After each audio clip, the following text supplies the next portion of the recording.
Nothing Personal starts in 30 seconds.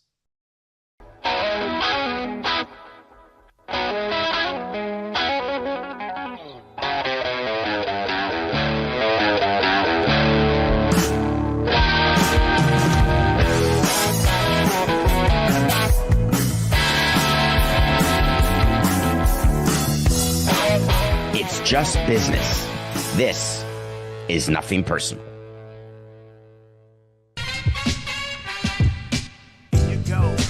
Here you go.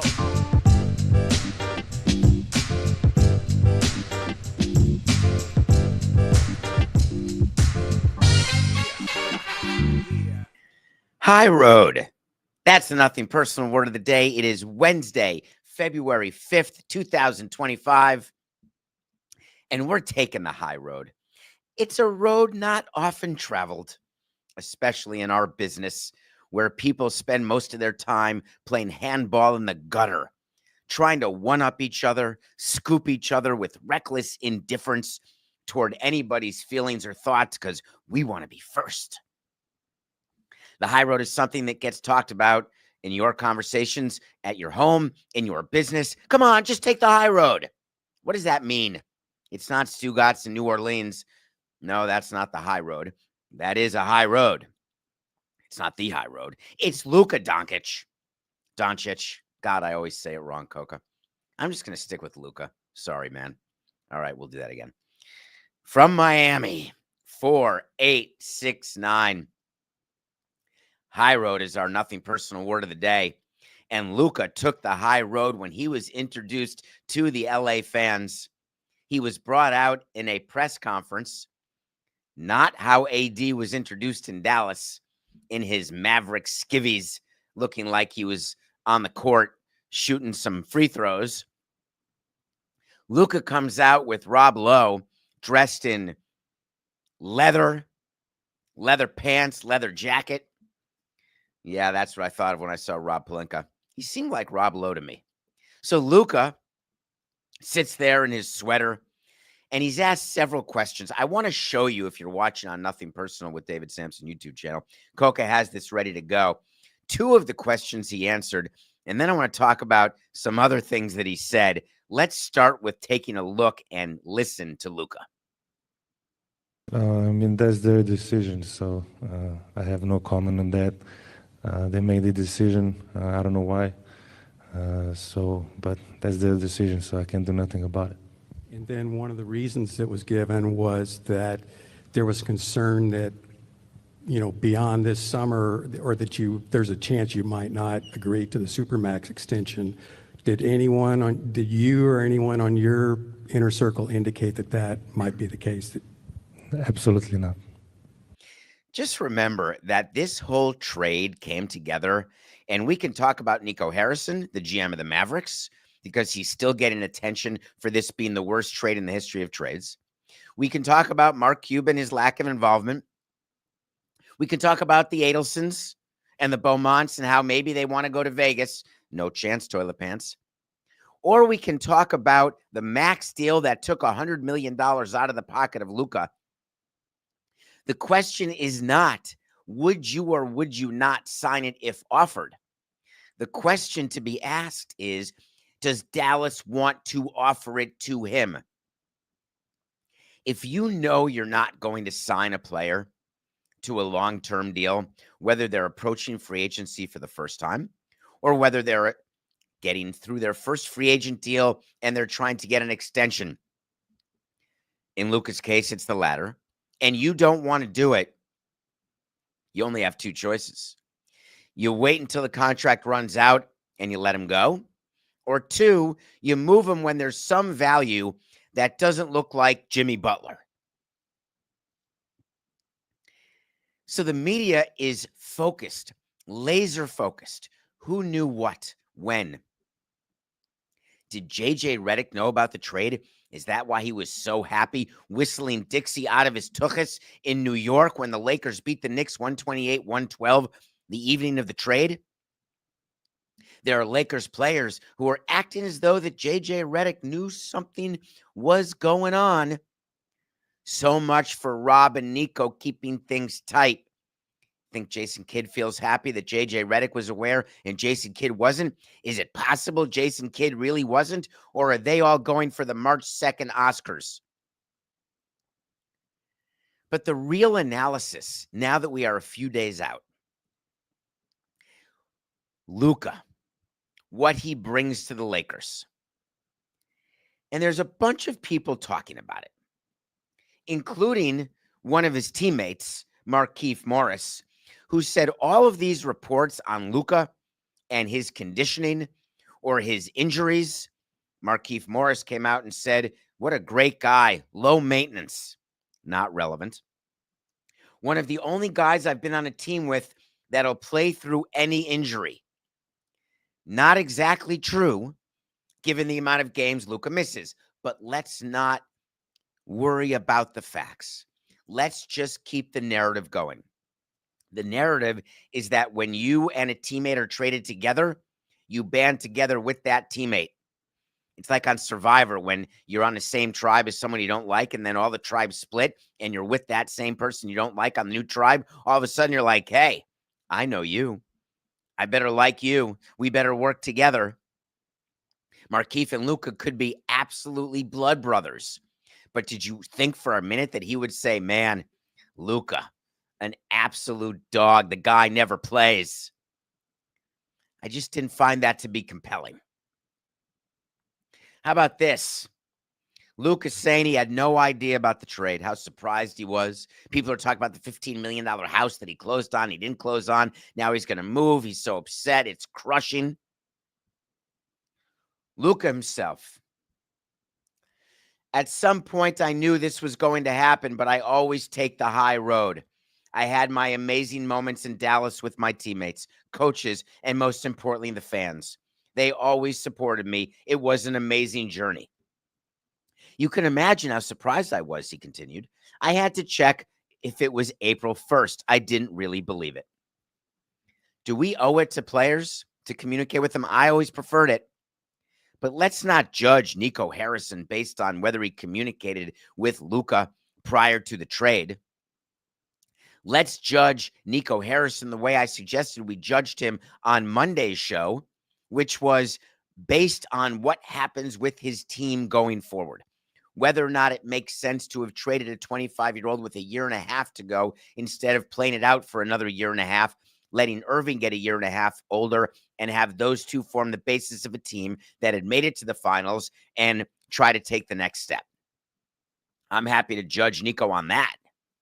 But all of the people, including my friend Dan, who are saying that this is the number one most incompetent GM, that this is a joke, that it's malpractice, it all may be, but it's not today. Anthony Davis is with the Mavericks. Anthony Davis saw the media and said some interesting things too. I was shocked. I didn't know. Side note, everybody's shocked when they lose their job or when they get traded or when something happens in their life that they didn't control or they didn't plan for or they have no control over. Oi, it was shocking. I had no idea there'd be this much traffic on the 405 at 2 a.m. Shocking. Who knew? Well, you could have looked on the website for construction. You could have communicated with your front office, seen if you could get Rob to say, hey, it's about to be February 6th. Anything brewing? And then Rob could have lied to you, or maybe not. Anthony Davis said that he found out about an hour later after hearing about it that he was no longer with the team. He was in shock, no idea. And then he said, I'm over it. I'm getting ready to play with Dallas. That's my kind of player. When the world gives you lemons, you make lemonade. God, do I think that expression is for the birds. I don't even know what that means. I made chicken salad out of chicken poop. I didn't want to say shit on the air. I got two more things on this that I wanted to talk about, if you don't mind, when it comes to the Mavericks and the Lakers. When you make a trade and you know that your fan base is unhappy with it, and you know that you're getting crushed, and I know of what I speak, and you know you're getting crushed publicly, privately, your fans are angry, page 1 of what you don't do is in any way implicate yourself that you agree with what anybody is saying. Even if deep down you have a secret, and the secret is, ooh, I have a little trade remorse, or oi, I know why I did it, but maybe I shouldn't have done it.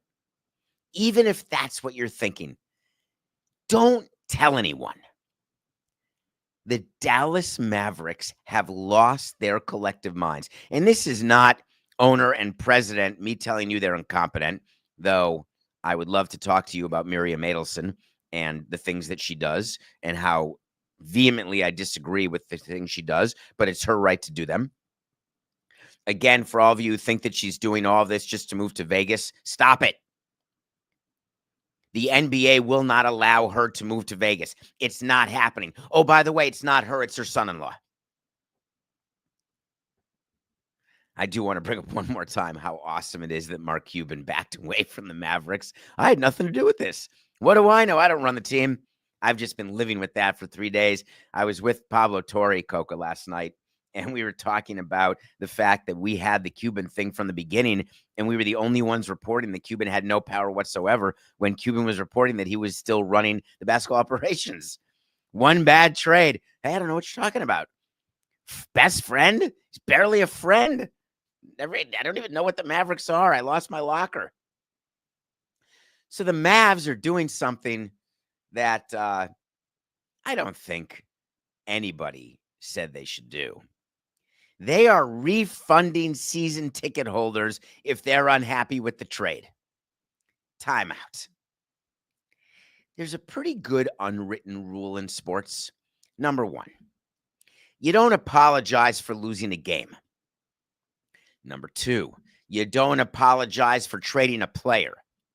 Number 3, you do apologize to a child who dropped an ice cream cone in the hallway, and you get the kid a new ice cream cone.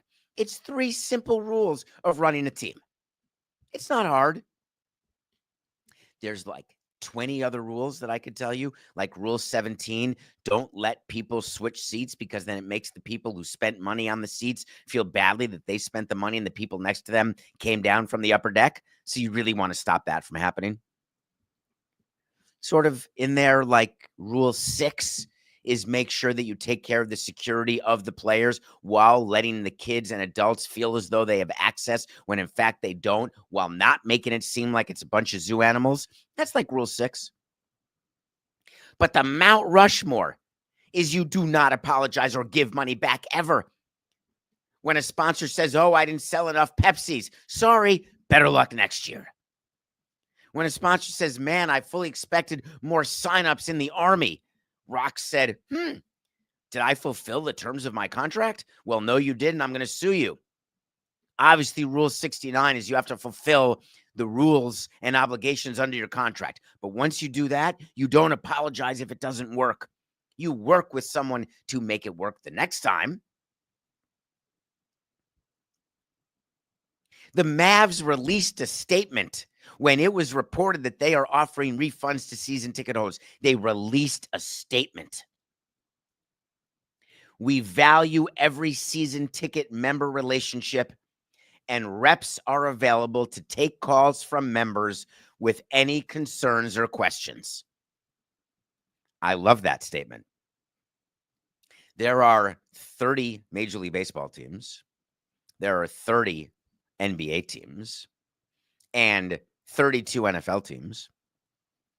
And I think 32 hockey teams, Coco, but I don't know. I always forget. But I think it's 64 and 60. I think it's 124 teams in the 4 major sports. We all have the same rule that is printed and put in the sales room and in the call center, which is smile, be nice, don't object, listen, understand, don't refund. It's pretty simple. You think that this is new, that the Mavericks are allowing season ticket holders to call reps and talk about what concerns them? That's around in every company. There's always a number on the back. You can call 1-800, oh my God, I'm angry. And you can reach anybody and tell them, what does it actually mean? Some people think the greasy wheel gets the spoon. Some people think if you call an airline and complain, they'll give you free miles. They'll give you a free ticket, a free drink voucher. There are people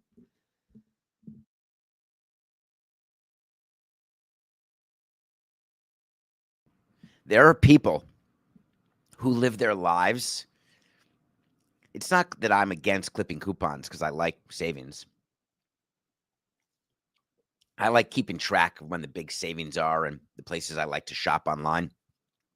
If you write down when they say 50% off until blank date, and then you think that it ends now because they send you an email, 50% off sale ends now, and then 10 days later, it's 60% off the same stuff, or you like a line of clothing and you have to know which season to buy it in, all it takes is a spreadsheet and you can maximize your disposable income. When season ticket holders are spending money on your tickets, that's their disposable income. When they make that purchase, you're very clear with them in all of the writing and all the conversations. We're not selling you playoffs. That's sold separately. We're not selling you victories. We're not selling you fun. Food not included unless you're in this section. We're not guaranteeing the existence of any particular player on any particular night. It's all right there. What about trading Luka makes you think that you have to refund season ticket holders money? I don't care how rich you are as an owner. Do you know how angry the other teams are? Adam Silver will have to get involved in this. We don't like it when any team is on an island with a policy that is so hurtful that it could impact other teams. You can do all sorts of great gimmicks, all sorts of giveaways, and the league doesn't get involved and other teams don't get jealous or upset. You can do all sorts of specials, BOGOs, 2-for-1s, 10-for-1s, buy by December 1st and you get a major discount. You can do all of it.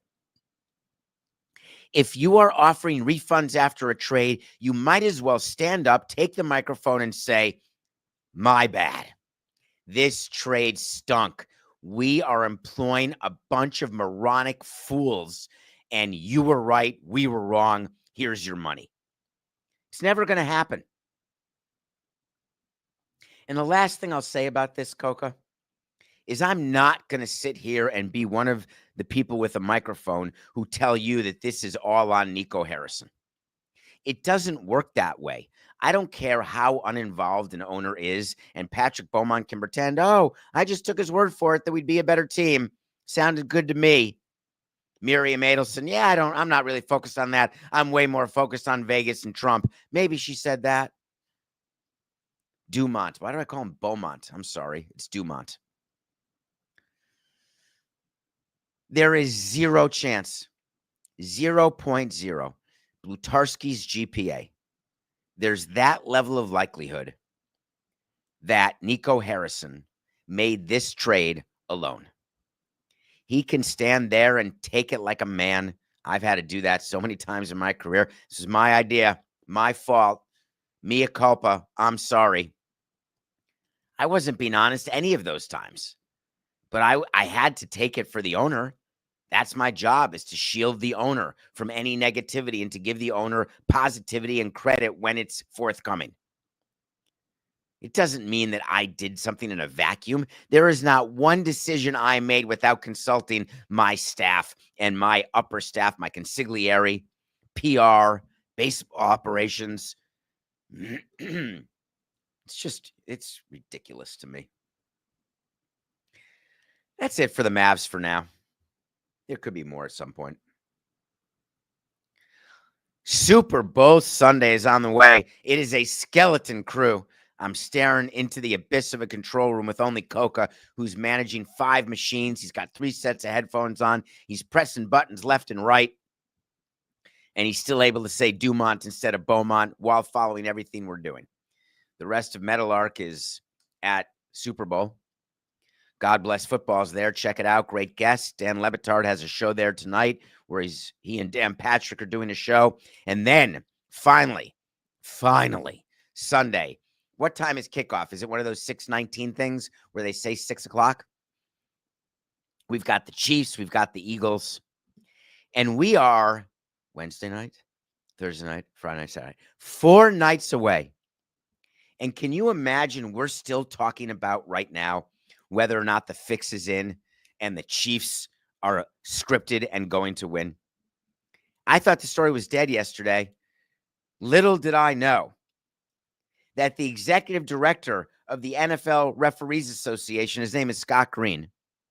Little did I know that he would take the opportunity yesterday to make sure that we knew that when Roger Goodell met the media and he talked about how there is no script, no fix, nothing's going on with the Chiefs, little did I know that the refs would actually want to respond to that and buttress it and make sure we knew that they heard what Goodell said. And not only do they agree with it, but they love Roger so much for saying it and that he was, quote, spot on. A little note for those of you listening to the show. When someone says something to someone else that perfectly reflects that which you think, you don't need to open your mouth and say, oh, I agree. That works for me. You can stay quiet and proceed with the action, activity, and on the road of what is happening with two people who are doing things exactly the way you want them to do it, but it's their idea. It's like a leadership lesson. When you are a leader of men and women and you get those people to do things that you want to do in the way you want to do it, you let it be their idea. You let it be them who carries the water. Give them the glory.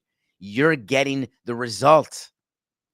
Maybe that's just me as a consequentialist, but I don't understand why it was necessary for Green to say it's insulting and preposterous to hear conspiracy theories that somehow 17 officiating crews consisting of 138 officials are colluding to assist one team.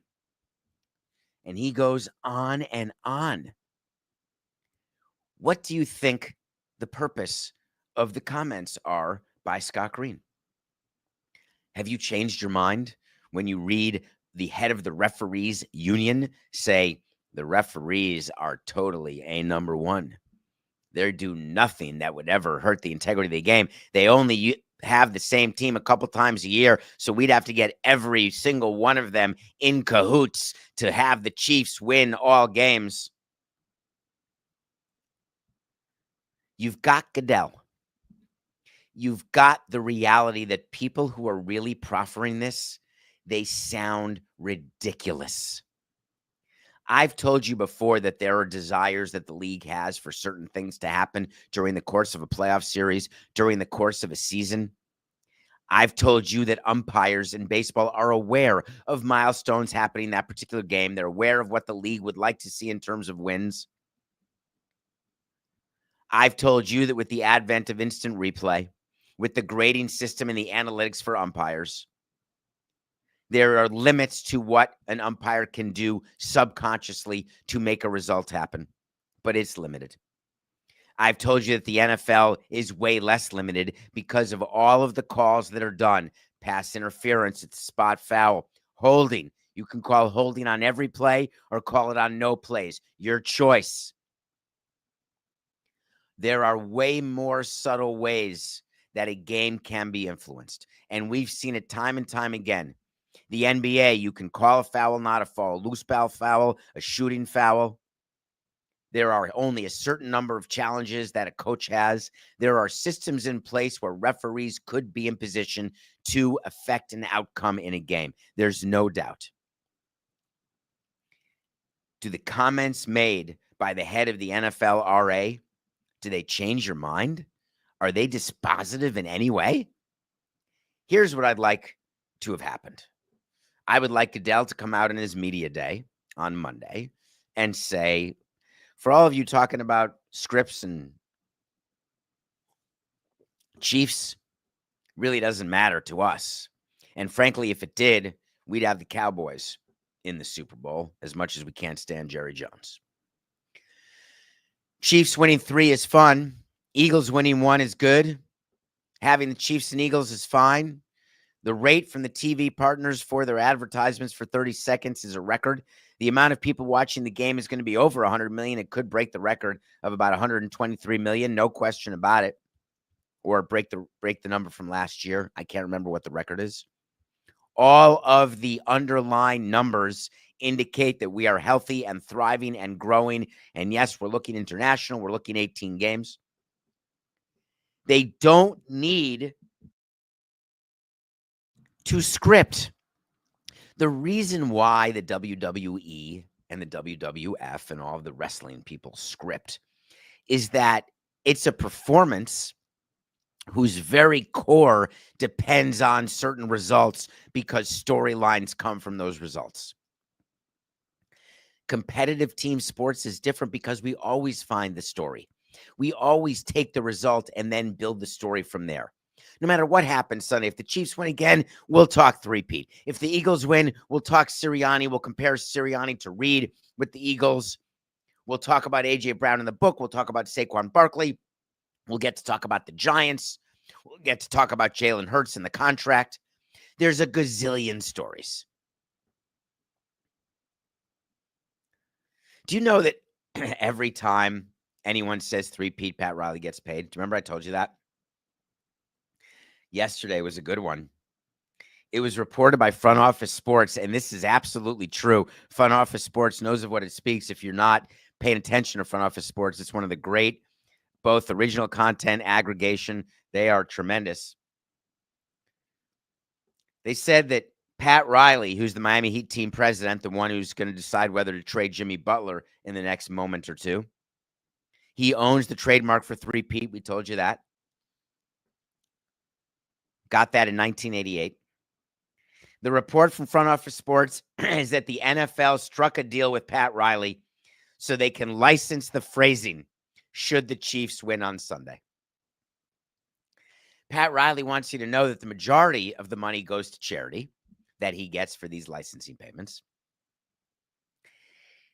When you are negotiating with Pat Riley for the use of three-peat, I wouldn't offer much because I would find another way to talk about the Kansas City Chiefs if they win.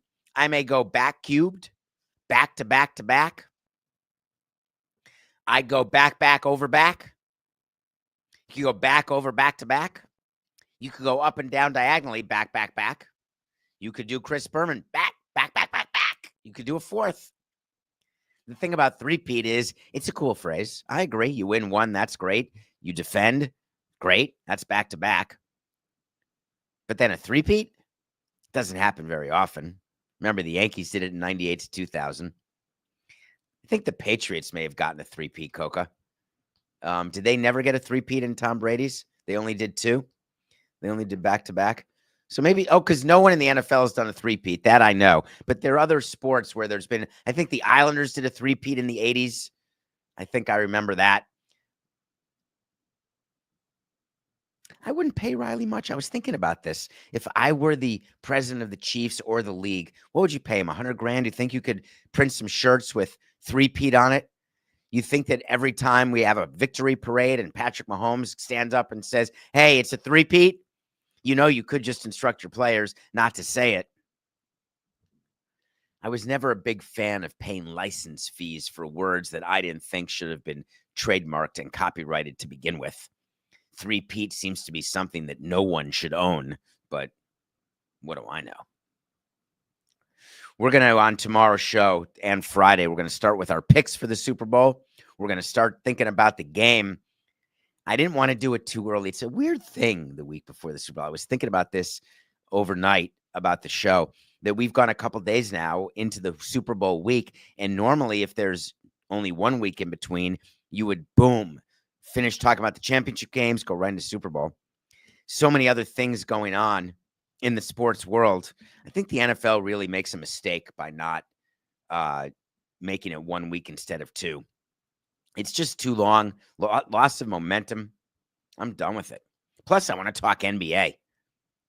That's what we should do. Let's take a break. After the break, I'm going to review a movie that you're going to watch, I promise you.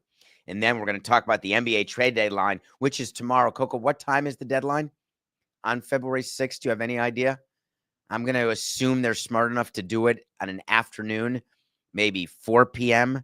I don't think they'd want to do it at midnight, which is when it's at 3 p.m. There you go. 3 p.m. Did you see where teams are changing their travel so they don't want to be at all flying during the deadline? That's a funny one. All right, let's take a break, Coca.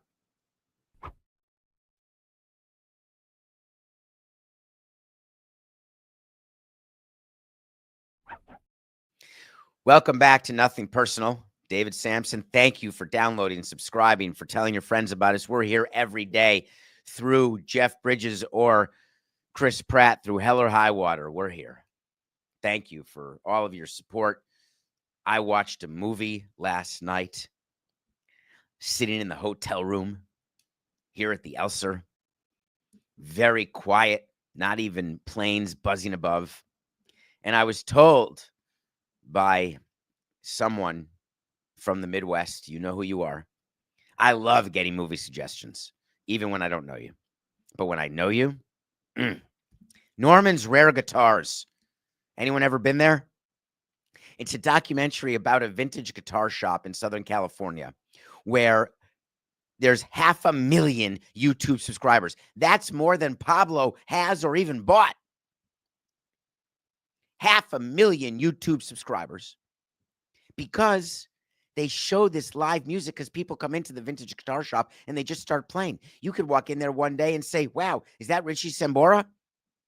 Wow, was that Tom Petty before he passed away? Rolling Stones, Keith Richards? Tell me. This place has all the most amazing vintage guitars, and the guy who runs it, the guy who founded it, his name is Norman Harris. His story is so awesome and incredible, and the documentary gets you in from the first minute, and you're looking at this man and saying, God, I could do what I love. I do what I love. Raise your hand if you do what you love. That is one of the greatest gifts of life, and Norman Harris has that gift. Please watch Norman's Rare Guitars. It is a rare documentary that you can watch and say, I love him, never met him, I love this, and I want to be that. That's Norman's Rare Guitars. We are Fox Sports. I don't know, is that still a thing? That was a thing when I was growing up. It is 8:30 Eastern right now. 9:30, 10:30, 11:30, 12:30, 1:30, 2:30. 6.5 plus 24 is 30.5 hours from the NBA trade deadline. Everyone is eagerly anticipating here in Miami that Jimmy Butler is going to get traded. We've got our own resident expert with Jeremy Taché. We've got the local media, whether it's Will Manso, Giselle, anybody down here, saying that Butler's gone. It's a fait accompli. They've got Durant not even suiting up for the Suns with some sort of phantom injury, because there's a rumor the Suns are now shopping Durant. Could it be a three-way? You've got Durant going to the Warriors, Wiggins going to the Heat, Butler going to the Suns. Butler's saying, hey, I'm healthy, I'm good. I don't know why they're not letting me play, but they suspended me. And I may sign a long-term deal. I may not. You may offer one to me. You may not. I may exercise my player option. I may not. Meanwhile, Pat Riley, the rumor is the three-peat owner who's cashing checks from Roger Goodell. The rumor is that no matter what, he's moving Jimmy Butler. So I would like to take the next 25 seconds to appeal directly to you, Pat Riley. And here I go. 869. Pat, I know you're suffering. I know you can't believe what this league has become. I know you're shocked at the level of player empowerment and the absolute Frankenstein's monsters that have been created by some of the very things you and others have done and are responsible for. But this is your moment to look right in the eyes of Jimmy Butler and tell him, no, I will not allow you to do this. You do not need to take a bad trade because there is a deadline, February 6th at 3 p.m. You do not need to give in. Dan Le Batard, your friend, can say all he wants, that there's a new era and the players are in charge. And when a player quits or when a player decides that they want to be traded, that means the team automatically has to do it. Pat, you know very well that's not true. You never used to be that way back when you were winning. We're going to find out on February 6th by 3 p.m. whether Pat has completely caved. The irony of Kevin Durant being sent back to Golden State, man, that is wet. Did he win one title with Golden State and then he left Golden State, Coca, and there was a whole big thing with Durant that he went and chased a title? I think that's the backstory of him with Golden State, though I can't see or hear him. He won 2 titles with the Golden State Warriors. What would he be going back for? Do you think Matt Ishbia has had enough? Think Matt Ishbia realized that you can't come in, buy a team, and spend all the money and make ridiculous trades and all of a sudden win because Phoenix hasn't been able to win anything? Think Matt Ishbia is learning not to be a new owner and curing himself of new owner-itis? Do you think that Matt Ishbia looks at Bradley Beal and says, "Oh, what did I do? What do I do now?" You think LeBron James is being spoken to by Rob Pelinka about the trade deadline? It is funny to me. Luka acknowledged that he's speaking to Rob Pelinka already. He actually said, as the deadline's approaching, Rob said, "Luka and I spend time together in my office. We're just talking about players on the roster, players that he's played with, what he sees as short-term and long-term needs. But don't worry, LeBron was at dinner in New York." Can you imagine if it's true? LeBron James is sitting there on the Lakers and Luka gets traded to the Lakers, and all of a sudden Luka is doing what LeBron used to do and running personnel for the Lakers, and LeBron's been frozen out and totally Heismaned. Do you think for a minute that's the case? Do you think Rob is going to Luka and saying, "Hey, man, we're trying to get a big guy. We got to get a big guy. We need someone in the middle. Not sure we can get. Maybe better this offseason. If you could come back and play, let's try to make a run now before LeBron gets even older. But then let me know who you want." Sorry, I got LeBron on the other line. All right, I'm not gonna take that call. You think that's happening? Would you give me a break? Rob Pelinka is already letting you know that the Lakers have a problem. He said, "If there's not a championship big on the market, I can't wave a wand and create that opportunity. We'll continue to work and look for areas that we can compete and fill out the roster." That is the sound of a man who's a day before a trade deadline who knows that the Luka deal was the only deal that he had in his pocket, where we all assumed he's playing chess and he's got a deal for a big man ready to roll. He's cautioning us, sorry, 25-year-old Luka was about as good as it's going to get.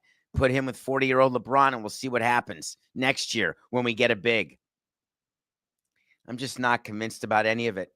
I'm just not. LeBron not being involved, Luka being involved. LeBron said, basically, "I believe in this team. If I didn't want to play with Luka, if I didn't believe in the team, I'd waive my no trade clause. I'd get traded," because there's rumors LeBron going to Golden State, LeBron going to the Knicks. I've told you on this show, and I'll say it one more time. LeBron is not leaving the Lakers. LeBron's focus is on Los Angeles and his content studio. He is happy with his family. There is no reason in the world. He's not chasing ghosts. He is not leaving Los Angeles even for a day. Wait to see. Coco, will you put that in the document? People are so crazy. I'm going to make that an official wait to see. LeBron James will never be traded by the Los Angeles Lakers. That's an official wait to see. Nothing. Personal pick of the day. I don't know how this is happening, Coco, but we are 2 days in a row where we set the line in the morning. The line moves tremendously by game time. And then where the line moves ends up helping us and not hurting us. It had been so many times that we had lost a pick with line movement. Last night was our second day in a row. We had the Sixers -1.5 over the Mavericks, and the Sixers closed at -3.5, and they won by 2.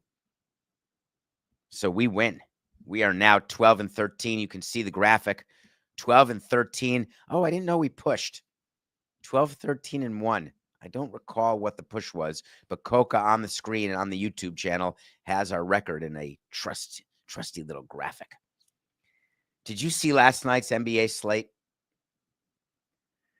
I've got bad memories of the Reggie Miller Madison Square Garden Knick playoff game. That's a game that you've heard about back when Reggie Miller was crushing the Knicks, and the Pacers and Knicks had an amazing rivalry, which followed the amazing Bulls and Knicks rivalry. That's when Reggie Miller, you can look it up, you can Google it, GTS, when Reggie Miller was giving the choke sign to Spike Lee and they were going at it. Reggie Miller scored, again, I don't have it exactly in my head, Coca, but 11 points in the last 80 seconds, just some 10, maybe it was 7 seconds for 9 points. Whatever it was famous. It was ridiculous. And I was at the game. 8 points in 9 seconds. So where I was at the game, I was seated right behind the Pacers bench, and I'm such a New Yorker. I left the Garden to get into the vomitory, into the concourse, in order for me to leave as quickly as possible to get a cab. And I was watching the last 9 seconds at a concession stand while at the Garden. I know many of you have done that before, and you never admit it. You never admit that you try to beat traffic, and then when something major happens, you're like, oh, I was at that game. I didn't see it live. I saw it on TV like the rest of you. The Nets did it last night to the Rockets. It was unreal. Russell hit a 3, turnover. Somehow NBA players can't inbound the ball. That is always shocking to me. Russell hits another 3. They beat the Rockets. It's one of those amazing victories. And then the Nets get to play back-to-back games, and they're playing the Wizards. We're taking the Nets -2 over the Wizards. When you're coming off a miracle win like that, and then you get to play the worst team in the history of organized team sport, with all apologies to the White Sox, you're going to take them. Nets -2 over the Wizards. Jeffrey Lurie did not own the Miami Marlins. Jeffrey Loria owned the Marlins. Jeffrey Lurie owns the Eagles, the NFC Championship Eagles. 2 different people. Loria, Lurie. Uma, Oprah. Jeffrey Lurie is rumored to have interest in the Boston Celtics. We have a wait to see about the Boston Celtics ownership. Do we think it's an inside job? It'll be sold to one of the current limited partners. Rumors along the way that Fenway Sports Group could make a bid. Rumors along the way that Jeffrey Lurie could make a bid. He came out and wanted to make it clear that he had no plans on owning a second sports team. There are people who love owning multiple sports teams. Josh Harris is one of them. John Henry is one of them. There are people who just want to own one sports team. They want to focus on that. It's not really a great flex. Jerry Reinsdorf owns 2. It used to be a pretty cool flex. You go into 2 different sets of owners meetings. You've got 2 things that can keep your attention. Wayne Huizenga, you could own every team in a market. That's cool. The hockey team, the football team, the baseball team. But at the end of the day, you get rid of them all because you realize you just can't. You don't have the bandwidth. You don't have the money. You don't have the time, the patience. Owning a football team and then owning a basketball team. Thinking about Josh Harris doing it, do you think Jeffrey Lurie looks at Josh and says, why would I be in a position where I'm happy one place and unhappy the other? The Sixers stink, but I had love with the Commanders. The more you own, the more you have to have multiple fronts of success, because the bad always outweighs the good when you are in ownership or when you're the president of a team. Stan Kasten used to be the president of multiple teams in Atlanta. And I remember clearly when he would say to me, much like when you have children, you're only as happy as your least happy child. So if you have 3 kids and one of them is always grumpy and unhappy and miserable and jobless or whatever the case may be, you would say, oh, I can never be happy. Only as happy as your least happy child. When you own multiple teams, you can only be as happy as your least successful team. The more teams you own, the more likelihood it is that you have a problem. So Jeffrey Lurie is going to focus on the Eagles, focus on the excitement. But he did meet the media, and he said something that I wanted to draw your attention to about the desire to go international. There's a great article. It may be in today's paper. That's just an old expression for me telling you I don't remember where it is or where I read it. Where the English Premier League, Coke, and I know you love the Premier League, they've been asked whether they wanted to play games in North America. And they said, no, why would we ever want to play games in North America? And the irony is that sports in North America are jumping all over themselves to play games internationally in London, etc., where the Premier League is. And so there was a thought that I would talk to you about NFL International, which I covered on Monday, and we know that Roger Goodell is going to play international games. You've heard me tell you that owners don't like giving up home games without being rewarded, without being made whole. Then we've told you that when there are 17 games in a season, that teams switch off between 9 home games and 8 home games year over year because there's an odd number of games. When the season moves to 18 games, which it's going to, then you'll have 9 home games every year. If the commissioner is smart, you do not go to an 18th game without getting approval from the owners that they will give up one of their 9 home games once every blank years, once every 5 years. You've got to get upfront agreement from the Cowboys, the Eagles, the Chiefs, the Giants, the Jets, the Rams, the Raiders, the Seahawks, the Jags, anybody. That is part of what we do when we do collective bargaining. It's part of what we do when we have revenue sharing issues. It's part of what we do when we have discretionary fund distributions in baseball. There are agreements that are made where teams agree to do certain things, to be a certain way, to allow certain things. Jeffrey Lurie said, hey, we are the team of Australia. We want to play in Australia, and Roger Goodell wants to have games in Australia, but we will never be the home team in Australia. What he wants to do is he wants to be the visitor, and he said it. He said the quiet part out loud. There are 3 levels of teams who engage in international behavior. There's the way I was, which is home team, road team, don't care, want to do it, love the attention. Great experience for me, great experience for the players. It doesn't crush them, the time zones, the jet lag, forget it all. We're in. Second, I really don't want to do it, but for the good of the game, I'll be a team player. Fine, we'll do it, but not often. Third, well, I don't think that works for me or my team, but if you're going to force me to, make it a road game, and I want to get extra per diem. Fourth, I'm not doing it at all. I am not going to participate in this unless you make me, and you better change some documents that force it, because short of that, it's not going to happen. Jeffrey Lurie and the Eagles are falling somewhat in the middle. You remember we had Jerry Jones talking about this. Remember when he said his team will not play in Mexico? He came out and said that. I'm sure that made the scripted NFL so unhappy, because the script would have the Cowboys playing everywhere. The fact that Laurie would be happy to be the visitor is such an old school point of view, and Roger Goodell could not and cannot let him get away with that. You've got to get the Eagles to commit that if you want to do business in Australia, that you are a home team. It doesn't really offend the season ticket holders to lose one of 9 games. It would bother them to lose one of 8, but everyone's going to have 9 going forward. You see, for Roger and for Rob Manfred and for Adam Silver, the issue that you have with the international situation is figuring out how to get teams paid, and that gets in the way of the expansion of your league. It gets in the way of growing the game. Owners are so interested in their pocket today. How does this impact my operation? How does this impact my chance to win? They're not thinking global. They're not thinking long-term. They're not thinking on behalf of a league that they are a member of. They're just thinking about themselves.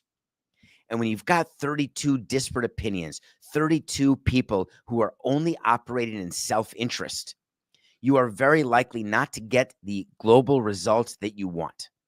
So you could be in a league where the value of teams keeps going up, which is the NFL, the NBA sort of, and MLB less than that.